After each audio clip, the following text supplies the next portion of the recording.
Right now मैं इस दुनिया के सबसे पवित्र स्थानों में से एक स्थान, वो केव, वो गुफा जहाँ पर प्रभु यीशु मसीह ने अपने दास यूहन्ना को दर्शन दिए थे, मैं उसी गुफा में अभी मौजूद हूँ।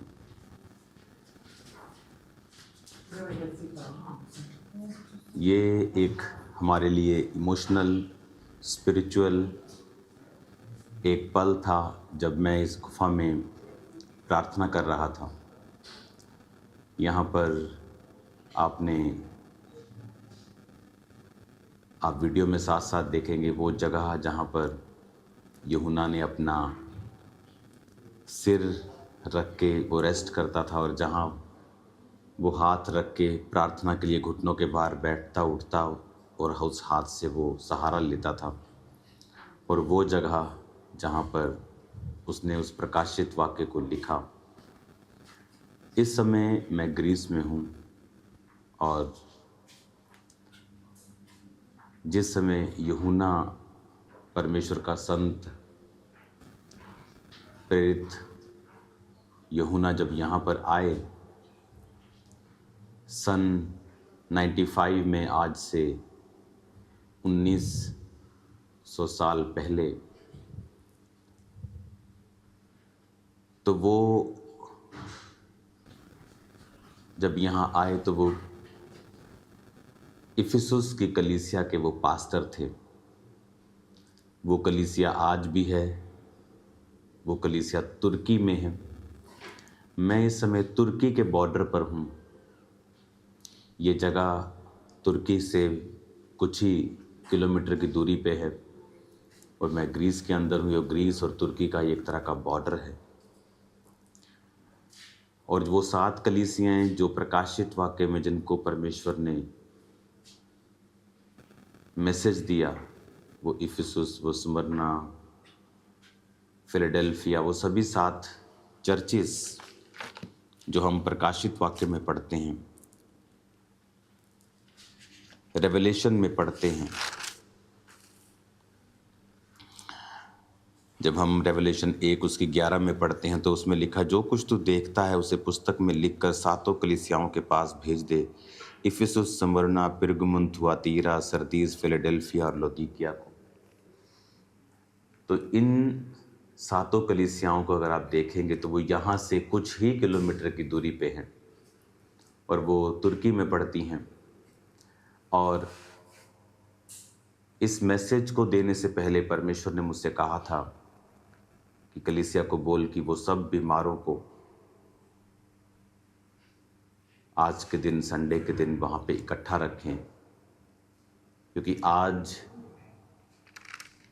अब अपनी ज़िंदगी के उस मसे को, उस हीलिंग को और उस डिलीवरेंस को आप पाके जाएंगे और आपकी स्पिरिचुअल लाइफ जो है वो सेम नहीं रहेंगी।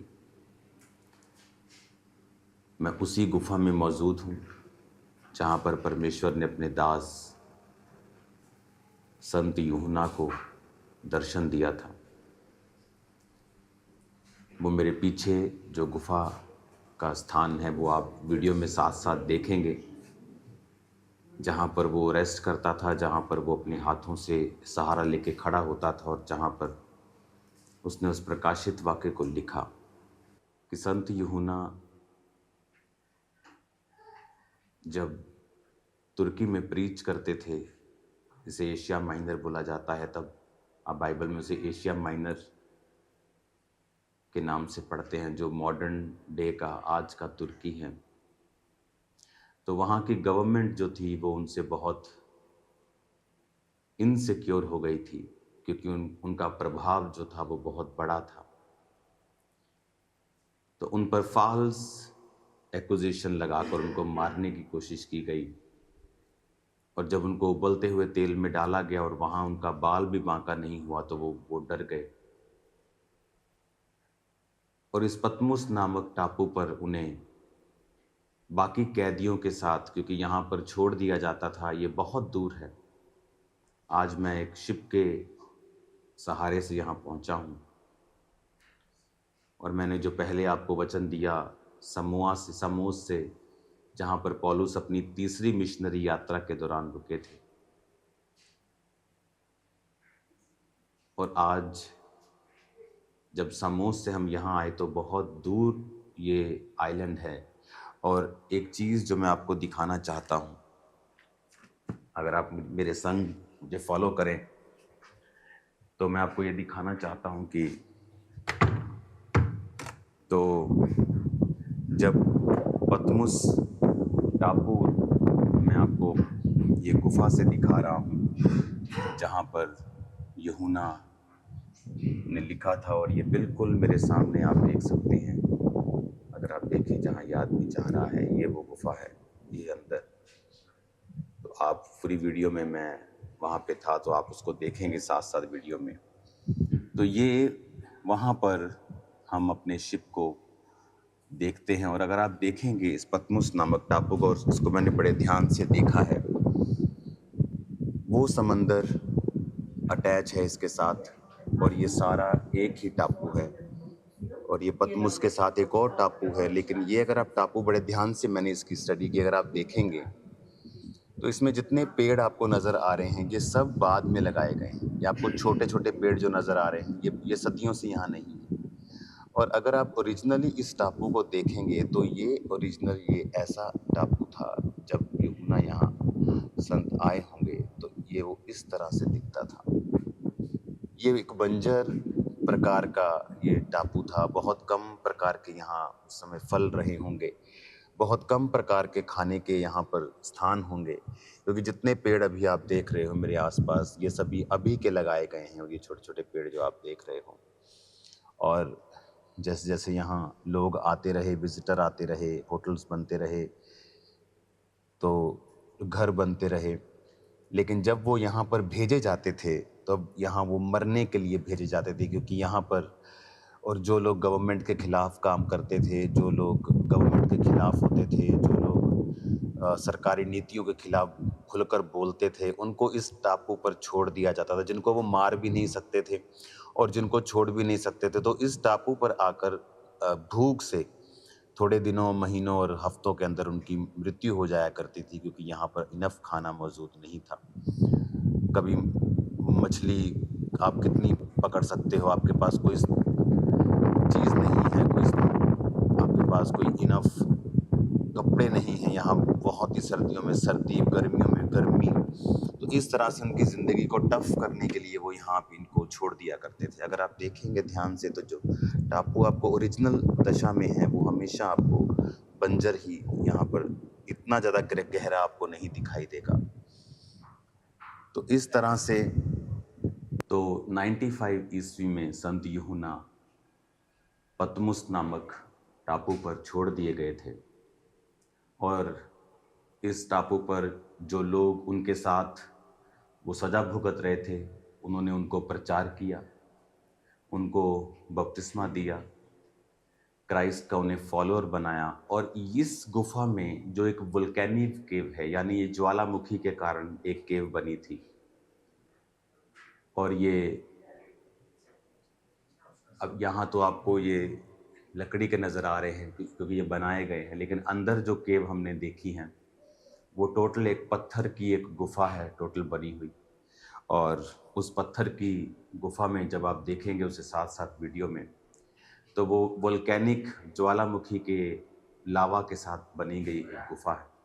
तो वो इस जगह के ऊपर वो प्रार्थना करने के लिए आया करते थे, वो प्रीच करते थे नीचे लोगों को, यहाँ के जो कैदी थे उनको बैप्टाइज करते थे, और उसके बाद यहाँ पर वो अलग प्रार्थना करने के लिए, जिस तरह प्रभु यीशु मसीह अलग जंगलों में जाकर वो प्रार्थना करते थे, वो यहाँ पर भी वो प्रार्थना करने के लिए आया करते थे। तो जब वो प्रार्थना करने के लिए यहाँ पर आते थे तो तब परमेश्वर ने उनको यहाँ पर दर्शन दिया था, और उस दर्शन के दौरान जिस जगह पर वो प्रकाशित वाक्य पुस्तक लिखी गई, उस जगह को भी आप अभी देख रहे होंगे वीडियो में। एक बहुत स्ट्रॉन्ग मैसेज है जो परमेश्वर हमें देना चाहता है, और ये बहुत ही स्ट्रॉन्ग मैसेज परमेश्वर हमें देता है। क्या पता चलता है, 95 में जब वो यहाँ पे आए और परमेश्वर का प्रकाशित वाक्य उन्होंने हासिल किया, उसके बाद जिस सरकार ने उनको पनिश किया था, उस व्यक्ति की डेथ हो गई, और उसके बाद जो नया राजा वहाँ बैठा वो क्रिश्चियंस के लिए थोड़ा दर्द रखता था, उनके साथ कॉपरेट करता था। उसके बाद संत यूहन्ना को वापस उसी स्थान पर बुला लिया गया और वो यहाँ से चले गए, और वहाँ पर फिर वो अपनी ज़िंदगी के बाकी बुढ़ापे के दिनों को उन्होंने बिताया। इसका मतलब हमारी लाइफ में आने वाली परसिक्यूशन, सताव भी एक गहरे और एक दूरदर्शी मकसद के साथ वो हमारे जीवन में आते हैं, जो हमें दिखाते हैं विज़न को, और कुछ ऐसा स्थापित कर जाते हैं जो आप किसी भी तरह से स्थापित नहीं कर सकते, अपनी प्रार्थनाओं से भी नहीं कर सकते। मैं आपको बताना चाहता हूँ, जिस ग्रीस देश में मैं मौजूद हूँ, यीशु मसीह के जन्म से 350 साल पहले यहाँ एक राजा हुआ था जिसका बहुत नाम है अलेक्जेंड्रा द ग्रेट। वो राजे ने अपनी छोटी उम्र में ही इस पूरे एरिया को कैप्चर कर लिया था। उसने अपनी छोटी उम्र में ही, अगर मैं आपको उसके एरियाज़ को बताऊं कि कौन कौन से एरियाज़ थे जो अलेक्जेंड्रा ने कैप्चर कर लिए थे, क्योंकि आप बोलोगे आप इतिहास क्यों पढ़ा रहे हैं, क्योंकि उसका एक गहरा मकसद है मेरे पास आपको बताने का। इस ग्रीस में अलेक्जेंड्रा जो राजा था उसकी ताजपोशी की गई थी, इसी ग्रीस में जहां मैं आपके साथ बात कर रहा हूं। पतमुस भी उसी ग्रीस का आज एक हिस्सा है। उस समय ये अलग तरह से अलग टेरिटरीज के अधीन था। तो जब आज आप देखते हैं, उस समय ये ग्रीक राजा, ग्रीक किंगडम से अलेक्जेंड्रा पैदा हुआ, और अलेक्जेंड्रा ने पैदा मतलब कि उसका राज्य पैदा हुआ। और अगर आप उसके देश देखेंगे, जो उसने देश कैप्चर किए बहुत ही छोटी उम्र में, और वो कभी हारा नहीं। वो बीमार होके मरा था, कोई बोलते उसको पॉइजन दिया या कुछ भी दिया, लेकिन वो हारा नहीं। मैकेडोनिया से लेके ग्रीस, बुल्गारिया, अल्बानिया, इजिप्ट, तुर्की, Syria, Israel, Palestine, Jordan, Lebanon, Iraq, Kuwait, Iran, Afghanistan, Pakistan, Bharat के कुछ हिस्से, Turkmenistan, Uzbekistan, Tajikistan, west to east अगर आप देखेंगे तो वो 4800 किलोमीटर लंबा, और दुनिया का 7वां अगर आज हम देखेंगे तो वो सबसे बड़ा राज्य था बाय लैंड। लेकिन उस समय इन देशों को वो जीत कर, और उसने ग्रीस की ग्रीक भाषा जो आज यहाँ बोली जाती है, उस भाषा को उसने इंटरनेशनली स्थापित कर दिया था कि यही भाषा यहाँ पर सब व्यक्तियों के द्वारा बोली जाएगी। कई बार हमें ऐसा लगता है कि परमेश्वर के पास सब चीज़ों का कंट्रोल नहीं है, क्योंकि फलाने देश में तो एक नॉन क्रिश्चियन सरकार है, और जो कामयाब हो रही है, जो मन चाहती है वो करती है, शायद परमेश्वर का वहाँ पे कोई भी कंट्रोल नहीं है। पर आप देखो, जब अलेक्जेंड्रा सब राज्यों, देशों के ऊपर कब्जा कर रहा था और अपने राज्य को फैला रहा था, और ग्रीक भाषा को उसने स्ट्रांगली लागू कर दिया, और देखो उसको नहीं पता था, क्योंकि वो तैयारी हो रही थी मसीह के आने की, कि जब मसीह आएगा तो अगर मसीह की भाषा, अगर वो जिस देश में था, अगर थोड़े से ही भाषा उस देश में थोड़े से लोगों को ही मालूम होती, तो सुसमाचार को फैलाना बहुत ही मुश्किल था। आज की इंटरनेट की वो दुनिया नहीं थी, प्रिंटिंग प्रेस की दुनिया नहीं थी, लोग लिख कर भेजते थे। तो उस समय परमेश्वर ने पहले ये अलाउ किया कि वो राजा ग्रीक भाषा को पूरे राज्य में, और उसके राज्य को बड़ा किया, और उसके 300 साल बाद जीसस क्राइस्ट का जन्म हुआ, और यूनानी भाषा में नया नियम लिखा गया, क्योंकि यूनानी भाषा अब इन सब देशों में बोली जाती थी और उसका बड़ा प्रभाव था, और वो एक इंटरनेशनल तब लैंग्वेज थी। तो इसीलिए परमेश्वर का जो सुसमाचार है, जो क्राइस्ट की गॉस्पल है, वो इसीलिए वहां पर फैल सका, और बहुत तेजी के साथ वो फैला। हालेलुया। तारीफ करो, जितनी हाथों में ताकत है, जितनी हाथों में ताकत है। हालेलुया। कई बार आपको लगता है कि ये लोग ऐसा कर रहे हैं, ये अन्य जाति लोग ऐसा कर रहे हैं, लेकिन मैं आपको बता रहा हूं, ये क्राइस्ट के उसके प्लान से, उसकी योजना से बाहर नहीं है। परमेश्वर सब चीज़ों के ऊपर अल्टीमेटली कंट्रोल रखता है, और सब चीज़ों के ऊपर निगाह रखता है, और सब चीज़ें मिलकर भलाई को पैदा करती हैं जो मसीह यीशु से प्रेम रखते हैं। आज से मैं बहुत जल्द आपके बीच में हूँगा। आज और कल मैं यहाँ पे हूँ, उसके बाद मैं चला जाऊँगा वापस। तो मैं ये आपको बोलना चाहता हूँ, आज से आप इस पवित्र भूमि से, जब मैं आपको ब्लेस कर रहा हूँ, प्रार्थना कर रहा हूँ, आप 31 डेज के सब कलीसिया, अगर आपको कोई दिक्कत भी है तो भी आप ये रोज़े रखेंगे। आप 31 डेज के लिए रोज़े रख के आप परमेश्वर की बेदारी को, परमेश्वर की सुरक्षा को, डिवाइन प्रोटेक्शन को, और उसकी ग्लोरी को, कि खामबरा चर्च से, परमेश्वर के दास के जीवन से परमेश्वर की ग्लोरी फैले, और खुदावन की बेदारी हो और सुरक्षा परमेश्वर की हो। आप ये मेरे लिए प्रार्थना करेंगे अगले 31 दिन, और चर्च की बेदारी के लिए, लोगों की बेदारी के लिए, भारत की बेदारी के लिए आप प्रार्थना करें। बाकी देश जो हमारे साथ हैं, हमारे पड़ोसी हैं, उनकी बेदारी के लिए आप प्रार्थना करें। आप इस समय जो देख रहे हैं ये नॉर्मल नहीं है। आज मैं उस गुफा के अंदर से आपको प्रीच कर रहा हूँ, ये एक बहुत बड़ा प्रिविलेज है। इस गुफा के अंदर जो पास्टर हैं, आई थिंक उनकी एज 90 साल की होगी, आप वो फोटो देखेंगे मेरी उनके साथ। वो किससे बात नहीं करते यहाँ पे, वो जस्ट वो अपना काम कर रहे थे, क्योंकि यहाँ पर बहुत से लोग जो हैं वो विजिट करते हैं।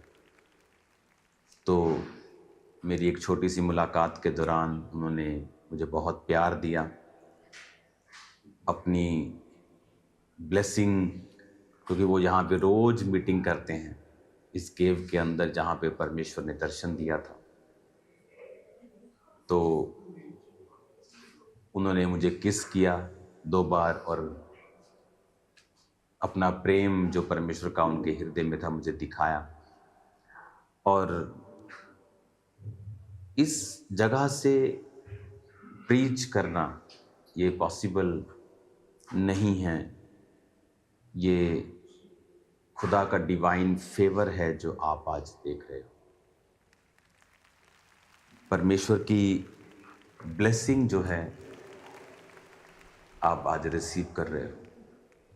मैंने बहुत सी टेस्टिमनीज सुनी हैं कि इस जगह पे आने के बाद लाइफ सेम नहीं रहती, क्योंकि आप परमेश्वर के उस प्रेजेंस को आप महसूस करते हैं कि परमेश्वर का आत्मा यहाँ पे अपने दास को लेके आया। और देखो, जब प्रकाशित वाक्य लिख लिया गया, 96 में वापस चले गए। यहाँ परमेश्वर सिर्फ उनको कुछ देने के लिए लेके आया था। लोगों के लिए वो सजा थी, लोगों के लिए वो पनिशमेंट थी, लोगों के लिए एक दास के ऊपर एक सरकार का कब्जा था। लेकिन स्पिरिचुअल रियलम में वो एक ओपनिंग थी, वो एक स्टार्टिंग थी, वो एक कारण था कि परमेश्वर ने अपने दास को उस रेवलेशन के साथ ब्लेस किया। उस जगह को भी आप देखेंगे कि जब परमेश्वर की आवाज़ तुरही के साथ उसे सुनाई दी थी, तो उस चट्टान में 3 दरारें पड़ गई थी अंदर, और वो दरारें अंदर पड़ गई थी, और दरारें आज भी वहाँ मौजूद हैं, जो त्रिएकता को यानी बाप, बेटा, पवित्र आत्मा को दर्शाती हैं, जो फादर को, सन को और होली स्पिरिट को दर्शाती है। हालेलुया।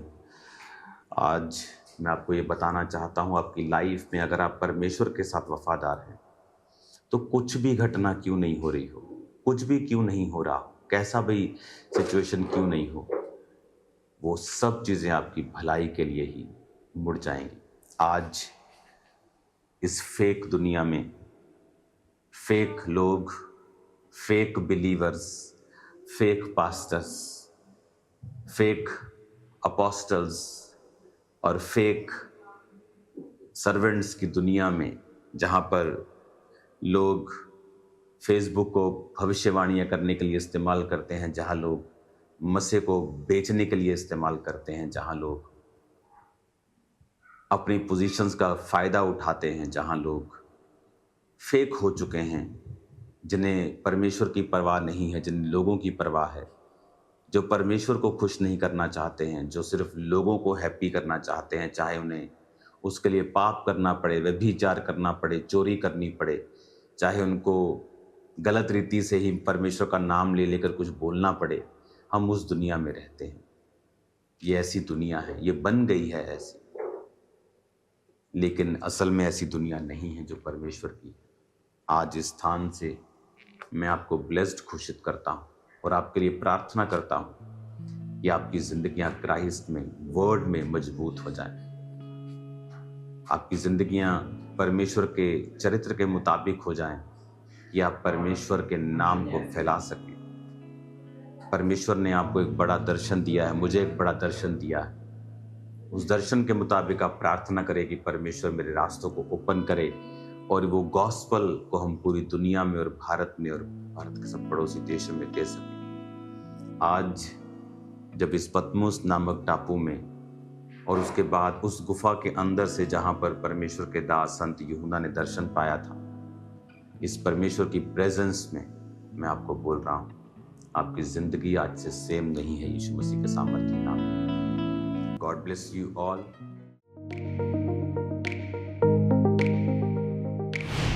परमेश्वर के दास के द्वारा दिए गए जीवित वचनों और गहरे आत्मिक भेदों को जानने के लिए आप हमारे YouTube चैनल को अभी सब्सक्राइब करें और बेल आइकन को दबाना ना भूलें, ताकि हर एक नई अपडेट और अनाउंसमेंट सबसे पहले आप तक पहुंच सके।